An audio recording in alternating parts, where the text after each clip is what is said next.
بسم اللہ الرحمن الرحیم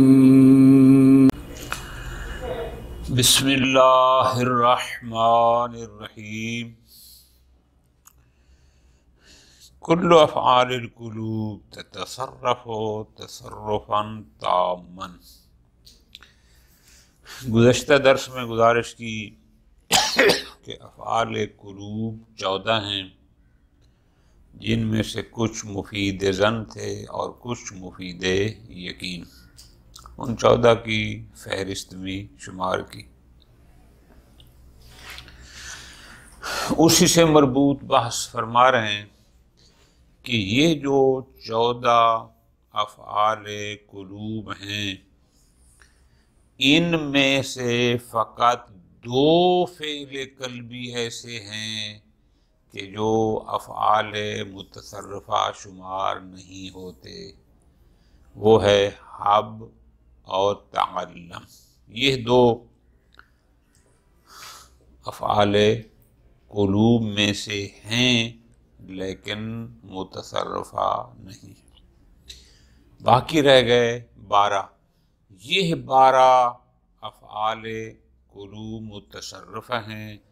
متصرفہ کا مطلب کئی دفعہ پہلے بھی آپ پڑھ چکے ہیں کہ یعنی ان سے بہت ساری چیزیں مشتق ہو سکتی ہیں جو دیگر افعال میں، جیسے ان سے مثلا مضارع مشتق ہوتا ہے، اس سے اسم فاعل مشتق ہوتا ہے، ان سے اسم مفعول مشتق ہوتا ہے وغیرہ، جیسے دیگر افعال میں ہوتا ہے۔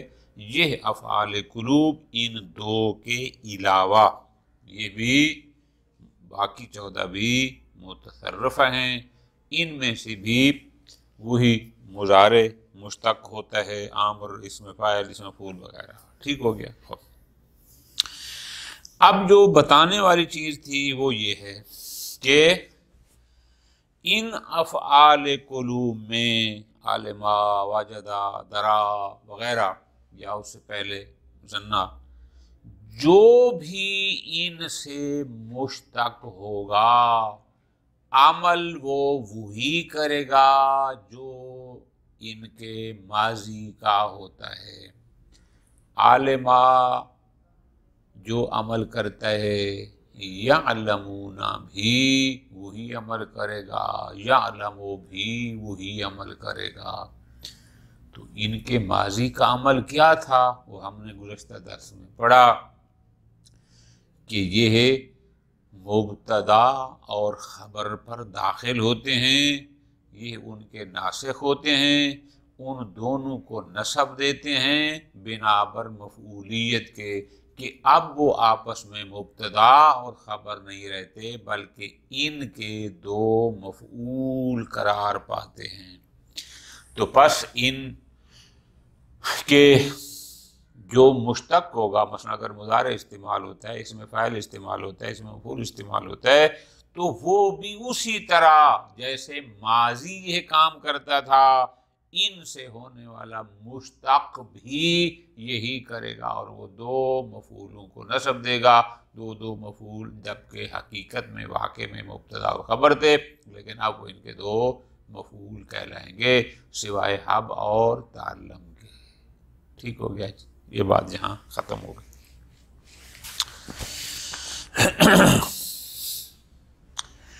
کل افعال القلوب، تمام افعال قلوب، آگے پھر استثناء آئے گا، تتصرف تصرفا تاما، ان سب میں تصرف تام، یعنی مطلب کیا کہ افعال قلوب افعال جامدہ نہیں ہیں بلکہ یہ متصرف ہیں۔ کیا مطلب متصرف کا؟ یعنی یشتق منہا، ان افعال قلوب سے مضارع، امر، اسم فاعل، اسم مفعول اور مصدر مشتق ہوتے ہیں۔ تو جس سے کوئی چیز مشتق ہو جس فعل سے، اس فعل کو فعل متصرف کہتے ہیں۔ اس کے مقابل میں ہوتے ہیں فعل جامد کہ جن سے کوئی مضارع، اسم فاعل فلاں وہ متصرف نہیں ہوتا، اور جیسے نعمہ وغیرہ کی بات گزر چکی ہے۔ ٹھیک ہو گیا؟ ختم۔ اب فرماتے ہیں کہ یہ افعال قلوب افعال متصرف ہیں، ان سے مضارع مشتق ہوتا ہے، ان سے امر مشتق ہوتا ہے، یعنی ان سے صیغہ مضارع، صیغہ امر، اس میں فاعل فلاں یہ مشتق ہوتے ہیں۔ کل ما یشتق منہا، ان سے جو بھی مشتق ہو، مضارع مشتق ہو، امر مشتق ہو، اس میں فاعل، اس میں مفعول، مصدر، جو بھی مشتق ہو، یعمل عمل ماضیہا، وہ بھی وہی عمل کرے گا جو ان کا ماضی عمل کرتا ہے۔ عالما جب یقین کے معنی میں ہوگا تو یعلم بھی وہی عمل کرے گا، ٹھیک ہے جی، علم بھی وہی عمل کرے گا۔ اسی طرح فرماتے ہیں کہ عالم وغیرہ۔ ما عدا حب و تعلم، حب اور تعلم، یہ تو پس 14 میں سے 12 افعال قلوب وہ ہو گئے کہ جن میں جو افعال متصرف ہیں، جن سے مختلف چیزیں مشتق ہوتی ہیں، سوائے 2 کے، وہ ہے حب اور تعلم۔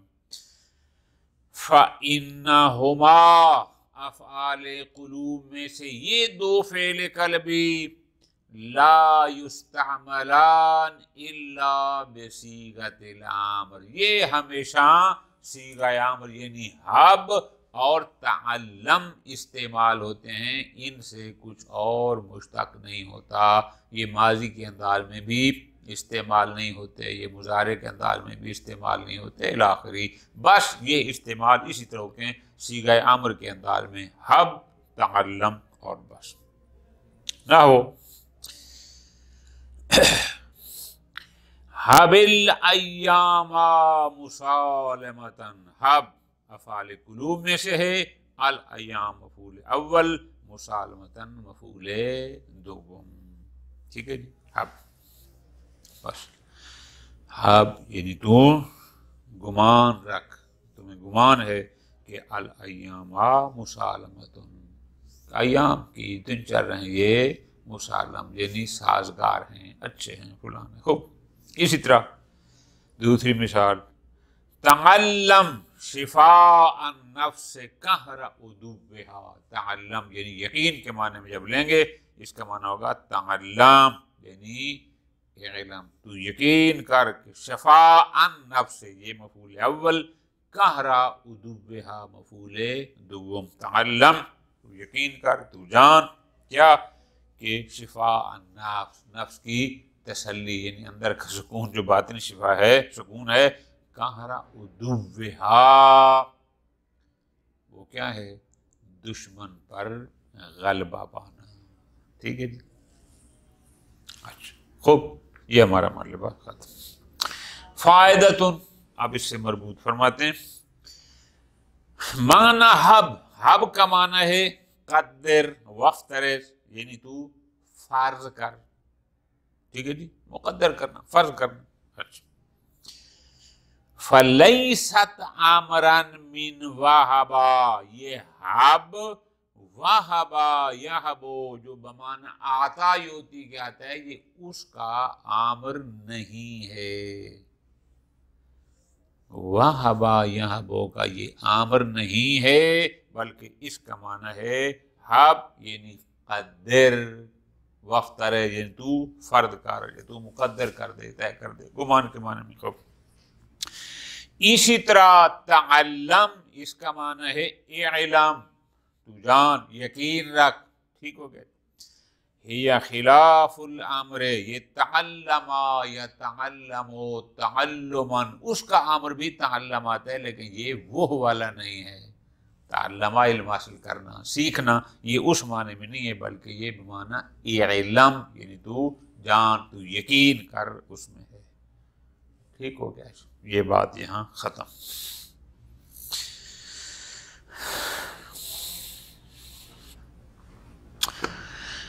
اگلا نقطہ جو بیان فرما رہے ہیں وہ یہ ہے، ہم نے کہا ہے کہ ان افعال قلوب میں سے 14 افعال قلوب ایسے ہیں جو قابل تصرف ہیں، یعنی ان سے مضارع مشتق ہو سکتا ہے، ان سے امر مشتق ہو سکتا ہے، بولا یعنی وہ 14 افعال قلوب میں سے افعال متصرف ہیں. ٹھیک ہو گیا. اب ان کے احکام بیان کر رہے ہیں کہ افعال قلوب کے احکام کیا مطلب، یہ بیان کر رہے ہیں. اگر یہ افعال قلوب جو متصرف ہیں، اگر یہ ترجمہ کریں یا یوں کہیں کہ 14 میں سے 12 افعال قلوب جو قابل تصرف تھے ان کا حکم بیان کر رہے ہیں. نمبر 1 کون سا؟ اگر یہ افعال متصرفہ اپنے 2 مفعولوں کے بعد واقع ہوں، یعنی ان کے 2 مفعول مقدم ہوں اور یہ ان کے بعد مؤخر ہوں، ایک، یا یہ اپنے 2 مفعولوں کے درمیان میں واقع ہوں کہ پہلے ایک مفعول ہے، پھر ان افعال متصرفہ افعال قلوب جو 12 ہیں ان میں سے کوئی ایک ہے، پھر دوسرا مفعول ہے. پھر کیا کریں؟ جاز الالغاء والعمل، چاہیں تو ان کے عمل کو ملغا کر دیں، چاہیں تو ان کو عمل دیں. الغاء بھی جائز ہے اور اعمال بھی، یہ چاہیں تو ان کو ان کا مفعول قرار دیں تو یہ اعمال ہو گیا، اور چاہیں تو ان کو سے ملغا کر دیں، یعنی ان کو عمل نہ دیں بلکہ وہ آپس میں مبتدا و خبر ہوں گے الاخر ہی. جیسے مثال یہ کب ہے؟ اگر ان کے 2 مفعول ان سے پہلے آ جائیں یا 2 مفعولوں کے یہ افعال درمیان میں ہیں، لیکن وہ افعال جو افعال متصرف ہیں، یعنی حب اور تعلم اس قانون میں شامل نہیں ہے. باقی 12 کے بارے میں یہ قانون ہے. ٹھیک ہو گیا. ابھی مثال لیتے ہیں اور واضح ہو جائے گا.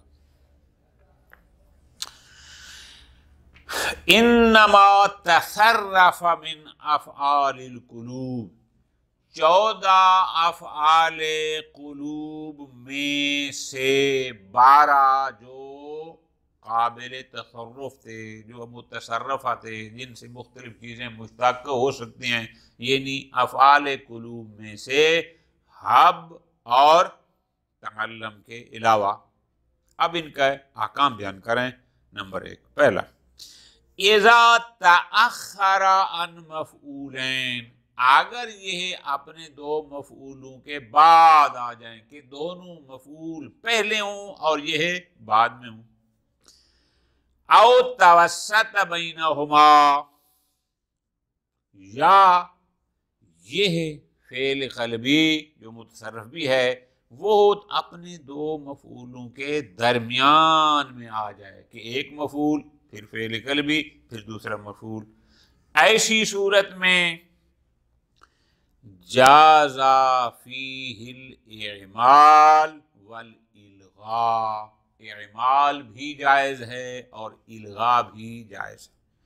اعمال کا مطلب کیا کہ آپ ان کو اسی طرح افعال قلوب قرار دیں اور ان دونوں کو ان کا مفعول قرار دیں اور ان پر مفعول والی حرکت پڑھیں، اعراب پڑھیں. ٹھیک. اور الغاء، الغاء کا کیا مطلب ہے؟ تھوڑا سا آپ نیچے دیکھیں، نیچے انہوں نے خود ہی لکھ دیا ہے کہ المراد بالالغاء، الغاء کا مطلب ہے ابطال العمل لفظا و محلا، کہ نہ یہ لفظا عمل کریں نہ محلا. کیا کہ وہ 2 جن سے یہ بعد میں مفعولوں کے یا جن کے درمیان ہیں، نہ ان پر لفظاً ان کے مفعول والا اعراب پڑھیں، نہ وہ محلاً ان کا مفعول واقع ہوں لغیر مانع، اور یہ بھی نہیں کہ اس کلام میں کوئی اور معنی آ گیا ہے اس کی وجہ سے، نہ ایسا کچھ بھی نہیں ہے، بس یہ ملغا ہو گئے چونکہ وہ بعد میں آ گئے، ابتدا میں آ گئے.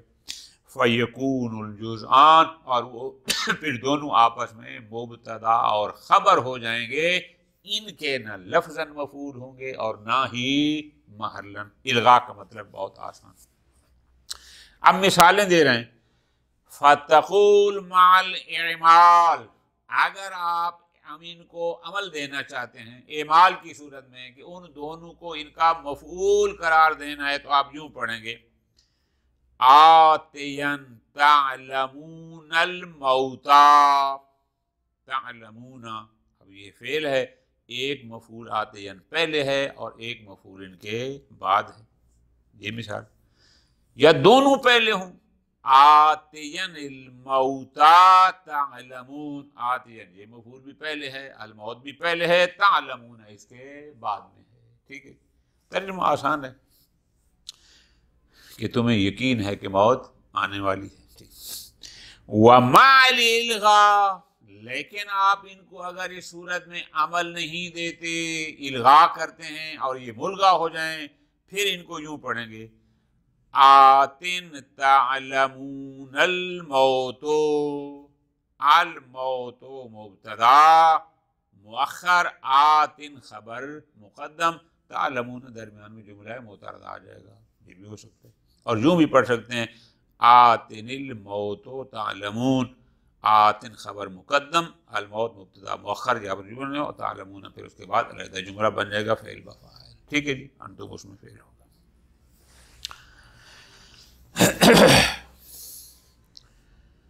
پس وہ افعال قلوب جن میں تصرف کرنا جائز ہے، اگر وہ اپنے دو مفعولوں کے بعد ہیں یا درمیان میں ہیں تو وہاں پر اعمال بھی جائز ہے، الغاء بھی جائز ہے۔ اگلا حکم، اگلا قانون، اگلا حکم وہ یہ ہے کہ انما تصرف من افعال القلوب، پوری توجہ، اس حب اور تعلم کو نہیں چھیڑنا، افعال قلوب میں سے جو قابل تصرف ہیں، یعنی جن سے مختلف چیزیں مشتق ہو سکتی ہیں، یعنی افعال قلوب متصرفہ، یوں کہہ لیں تو آسان ہو جائے گا، اگر اس فعل قلبی اور اس کے کیا ہوتا ہے وہ مفعول، یعنی اس کے بعد جو جملہ ہوتا ہے جو اصل مبتدا اور خبر تھا، اگر ان کے درمیان کوئی ایسا لفظ آ جائے، کوئی ایسا کلمہ آ جائے جو صدارت طلب ہو، جو یہ کہتا ہو کہ میں صدارت طلب ہوں، ابتدا مجھے چاہیے، ایسی صورت میں یہ اپنے عمل سے معلق ہو جائیں گے۔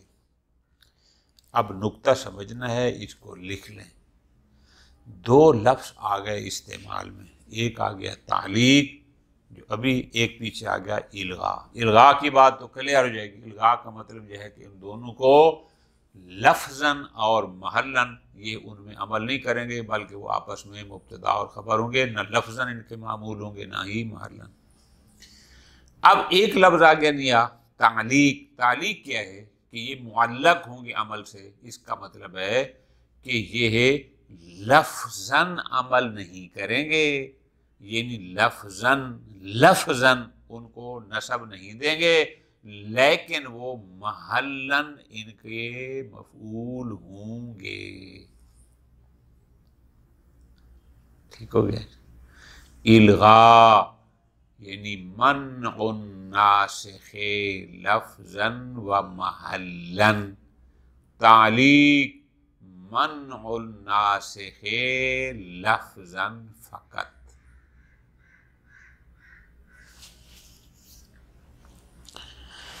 انما تصرف من افعال القلوب، یعنی افعال قلوب میں سے جو متصرف ہے، یعنی ظاہر ایک ہی ہوگا، اذا فاصل بینہ و بین الجملہ، اگر اس فعل قلبی متصرف اور جملے کے درمیان، یعنی جس پر وہ داخل میں درمیان آ جائے، کیا آ جائے، کیا فاصلہ کر دے، فاصلہ کر دے ما لہو صدر الکلام، ایسی چیز کہ جو صدارت کلام چاہتی ہے، یعنی ایسا لفظ، ایسا کلمہ، ایسا اسم حرف کہ جو صدارت طلب جائے، جو چاہتا ہے کہ میں کلام کی ابتدا میں ہوں، بس بات ابتدا میں شروع ہو، یعلق عن العمل، وہ اس فعل کو عمل سے معلق کر دیتا ہے، روک دیتا ہے، یعنی اس کو تعلیق کہتے ہیں۔ ٹھیک ہو گیا؟ مثال دیتے ہیں، ظننت ما کلامک صدق، اگر ما نہ ہوتا تو ہم یوں پڑھتے ظننت کلامک صدقا، کلامک مفعول اول، صدقا مفعول دوم، لیکن چونکہ اس میں ما آ گیا ہے ظننتو کے بعد اور کلامک سے پہلے ما، یہ ما یہ نافیہ ہے۔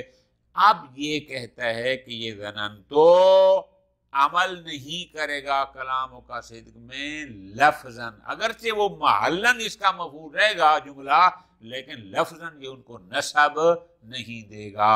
ظننتو ما کلاموں کا صدق پڑھیں گے، میرا گمان ہے کہ تیری کلام صحیح نہیں، کیونکہ یہ ما نافیہ ہے۔ ٹھیک ہو گیا جی؟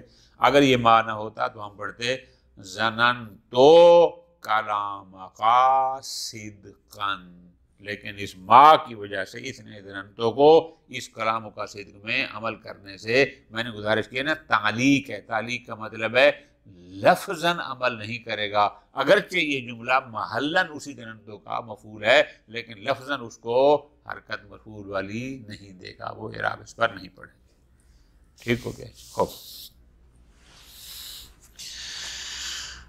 فوائد اس فائدہ اول میں مثالیں ہیں، وہ یہ ہے،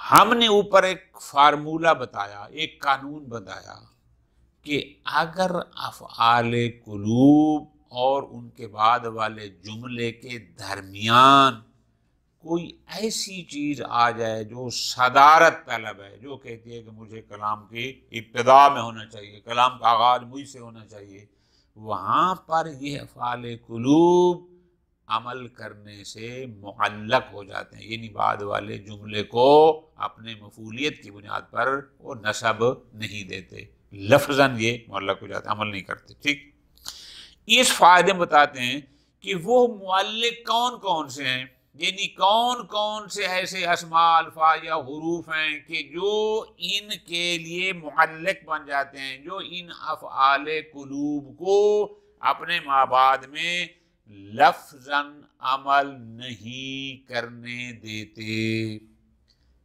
ٹھیک ہو گیا؟ یا اس کو آپ یوں لکھ سکتے ہیں، وہ کون کون سے الفاظ یا کلمات ہیں کہ جو صدارت طلب ہیں اور اس صدارت طلب ہونے کی بنیاد پر وہ ان افعال قلوب کو عمل کرنے سے معلق کر دیتے ہیں، وہ کون سے ہیں؟ یہ فہرست ہے ان کی۔ فرماتے ہیں المعلقات، یعنی اسباب تعلیق، یعنی وہ اسماء، وہ حروف کہ جو ان افعال قلوب کو مابعد میں لفظاً عمل کرنے سے روک دیتے ہیں، وہ کون کون سے ہیں؟ ما، ان، ولا، النافیات، یعنی مائے نافیہ، ان نافیہ اور لائے نافیہ، تین ہو گئے۔ ولام الابتداء، لام الابتداء، چار۔ ولام القسم، پانچ۔ ولو الشرطیہ، لو شرطیہ، چھ۔ وکم الخبریہ، کم خبریہ، سات۔ لعل، آٹھ۔ والاستفہام، یا جو حرف استفہام ہوتے ہیں وہ 9۔ یہ ہے 9 صدارت طلب ہیں، ان کو علیحدہ سے لکھ لیں، اور چیزوں کا بھی کام آئیں گے کہ یہ 9 کلمے ایسے ہیں کہ جو الفاظ ایسے ہیں جو صدارت طلب ہیں، جو کہتے ہیں کہ کلام کا آغاز ہم سے کیا جائے۔ بس اگر یہ ان افعال کے بعد آتے ہیں تو یہ تو ہیں صدارت طلب، یعنی گویا یہ کہتے ہیں کہ بات ہم سے شروع ہو رہی ہے، وہ جو پیچھے ہم سے گزرا ہے فعل قلبی، گویا کہ وہ کچھ نہیں ہے، تو جب کچھ نہیں ہے تو یہ اپنے مابعد میں وہ پھر عمل بھی نہیں کرے گا، وہ جو نصب دینا تھا اس نے مفعول بنا پر، بس یہ لفظاً ان کو روک دیتے ہیں۔ آگے مثالیں ہیں، لا ادری متی السفر، اب یہاں متا اس میں استفہام ہے جو طلب کے لیے آتا ہے، تو اس متا کی وجہ سے ہم کیا پڑھ رہے ہیں؟ متی السفر۔ اب لا ادری، حالانکہ او درا فعل قلبی تھا، ادری اس کا متکلم کو صیغہ ہے لا ادری، لیکن ہم پڑھ رہے ہیں متا سافرو، اس لیے کہ متا اس میں استفہام آ گیا اور اس نے آ کر اس لا ادری کو لفظاً عمل سے روک دیا ہو۔ مجھے نہیں معلوم، مجھے یقین نہیں ہے کہ سفر کب ہوگا۔ ظننت لجریر اشعر من الاخطل، لجریر، جریر پر لام ابتدا ہے، اس کی وجہ سے ظنن تو بعد والے میں کوئی عمل نہیں کر رہا، چونکہ اس نے آ کر اس کو معلق کر دیا۔ میرا گمان ہے، میرا خیال ہے کیا، لجریر کے جریر اختل سے اشعر ہے، یعنی بڑا شاعر ہے، ٹھیک۔ اب اس جریر پر لام ابتدا نے ظننتو کو بعد میں لفظاً عمل کرنے سے روک دیا۔ علمتو لا یقومن زید، علمتو لا یقومن پر لام قسم ہے، اس لام قسم نے علمتو کو لفظاً عمل کرنے میں روک دیا، اس لیے ہم پڑھ رہے ہیں کہ علمتو لا یقومن زید، مجھے علم ہے، مجھے یقین ہے، لا یقومن قسم ہے کہ زید یقیناً قیام کرے گا۔ ہو اس طرح لنعلم ای الحزبین امضا سیفا، آئی ظاہر آئی اس میں استفہام ہے، استفہام کے لیے کام آتا ہے، چونکہ یہ نعلم کے بعد آیا ہے اور نعلم عالمہ سے مشتق ہے، افعال قلوب میں سے ہے، لہٰذا اب یہاں نعلم کوئی عمل نہیں کرے گا۔ لنعلم ای الحزبین امضا سیفا، یعنی ہمیں یقین ہے، ہمیں پتہ ہے کہ دو گروپوں میں سے کون سا ہے کہ جس کی تلواریں تیز چلتی ہیں۔ خوب یہ جنگجو ہیں۔ اولم یرو کم اہلکنا قبلہم من القرون، اب یرو را سے مشتق ہے، افعال قلوب میں سے ہے، لیکن چونکہ اس کے بعد کم آ گیا اور یہ کم خبریہ ہے تو اس نے یرو کو عمل کرنے سے روک دیا۔ اولم یرو کم اہلکنا، کیا وہ نہیں جانتے کیا کتنے لوگوں کو ان سے پہلے ہم نے ہلاک کیا، تو یہ کم خبریہ ہے، استفہامیہ نہیں، کتنے یعنی کثیر لوگوں کو ہم نے اس سے پہلے، ٹھیک ہو گیا۔